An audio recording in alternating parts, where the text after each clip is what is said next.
Cerita dimulai ketika Anandi tidak sengaja mendengar pembicaraan Ahirats dengan istrinya. Ahirats ingin menipu semua warga. Anandi merekam pembicaraan mereka. Anandi sudah tidak sabar lagi lalu menghampiri Ahirats dan berbicara kepada Ahirats, "Aku tidak akan membiarkanmu melakukan kebohongan itu."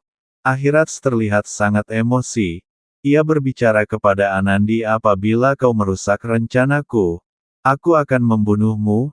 Anandi pun tetap melawan Ahirats. Tidak lama kemudian telepon Anandi berbunyi. Ahirats langsung mengambil telepon Anandi. Dan ia melihat telepon Anandi. Ahirats terkejut melihat rekaman Anandi tentang pembicaraan mereka. Ahirats pun langsung menutup mulut Anandi dan menyeret Anandi keluar. Ahirats berusaha memasukkan Anandi ke dalam sumur yang sangat dalam. Anandi pun terjatuh ke dalam sumur yang sangat dalam itu, dan Anandi pun pingsan. Ahirats dan anaknya mengambil sampah dan batu berusaha menutupi tubuh Anandi. Mereka pun pergi meninggalkan Anandi dan akan melanjutkan rencananya.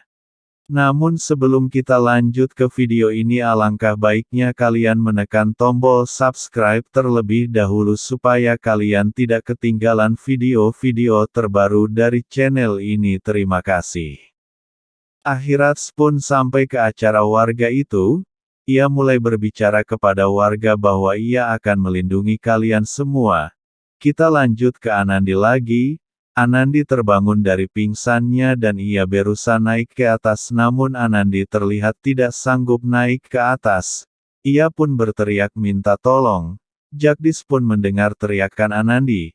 Jagdish terkejut melihat Anandi berada di dalam sumur itu.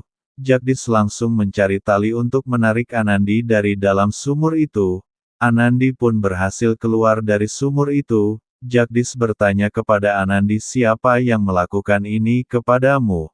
Anandi pun menjawab Jagdish, "Ahirats yang telah melakukan ini kepadaku."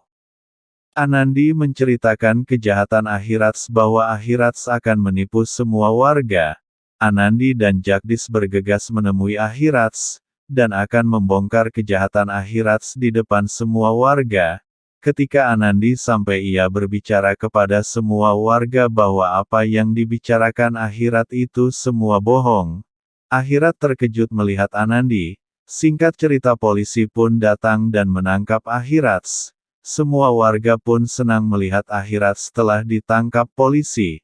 Salah satu warga pun mencoretkan lumpur ke muka Ahirats. Namun karena kelalaian polisi, Ahirat mengambil pistol di pinggang polisi dan Ahirats berteriak memanggil nama Anandi lalu mengarahkan pistolnya ke tubuh Anandi dan bersiap-siap menembakkan pistolnya. Pistol pun berbunyi cukup keras. Nenek Kalyani berusaha menutupi tubuh Anandi, dan tidak disangka peluru itu menembus perut Nenek Kalyani. Anandi dan Jagdish pun terkejut melihatnya. Nenek berbika kepada Jagdish, "Tolong jaga Anandi karena nenek sudah tidak sanggup lagi menahan rasa sakit ini." Jagdish pun menangis. Jagdish berusaha menelpon ambulan, dan Nenek Kalyani menghembuskan nafas terakhirnya. Nenek pun meninggal di pangkuan Anandi. Cerita berakhir sampai di sini, nantikan episode berikutnya.